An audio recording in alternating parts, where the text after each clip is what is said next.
hindi ko talaga pangarap ang maging isang guro. Hindi klaro sa akin noon kung ano ang gusto ko.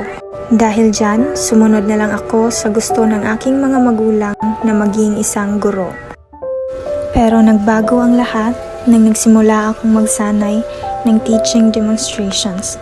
Nang tumayo ako sa harap ng mga estudyante at nagturo, ang sarap pala ng pakiramdam na may mga estudyante na natututo dahil sa'yo. Doon ko napagtanto na ang pagtuturo ay hindi lang basta pagtayo sa harap ng klase, kundi ang paghubog ng buhay, pagbigay inspirasyon at paggawa ng pagbabago sa bawat mag-aaral.